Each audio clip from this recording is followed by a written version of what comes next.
The Clean Cup, a story about hypocrisy in the Bible inspired by Matthew 23, Jesus rebuking the Pharisees, Luke 18:9-14, the Pharisee and the tax collector, Isaiah 29:13, these people honor me with their lips, but their hearts are far from me.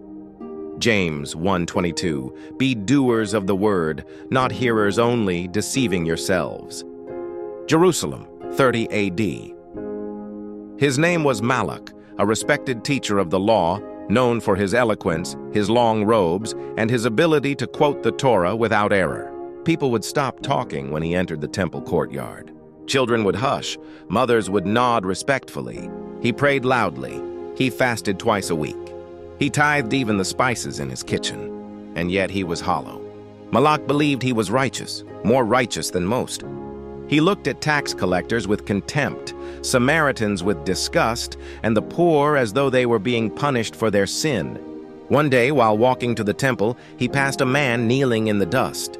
The man was Eliab, a tax collector, known for collaborating with Rome and cheating his own people. Malak looked down on him and muttered, God, I thank you that I am not like this man.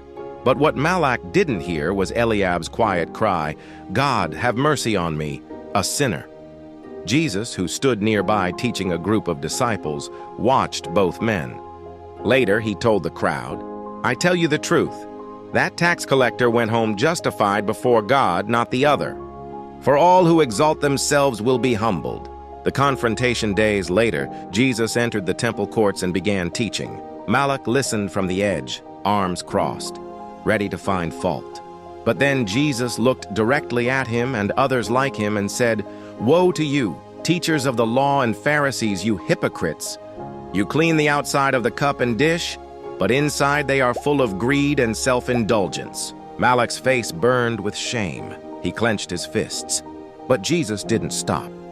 You are like whitewashed tombs, beautiful on the outside, but inside full of the bones of the dead.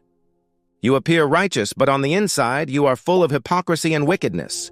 The words pierced deeper than any sword, a mirror to the soul. That night, Malak couldn't sleep. The words echoed in his mind. He went to his study and opened a scroll of Isaiah. His eyes fell on the passage. These people honor me with their lips, but their hearts are far from me. He thought of every time he had looked holy, but thought wickedness. He remembered how he had scolded a widow for offering only a few coins, while he himself had never once gone hungry. He had preached mercy, but shown none. He had spoken of love, but carried pride like a crown. The turning point. A week later, Malak was seen again at the temple. But something was different. No robe. No long prayer. No seat in the front. He knelt at the edge, beside the broken, the sick, and the sinners. And he whispered a prayer no one could hear. Lord, clean the inside of the cup.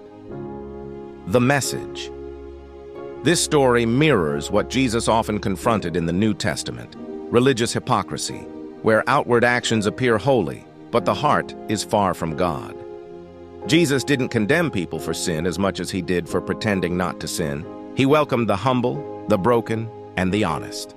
But he sharply rebuked those who wore masks of righteousness.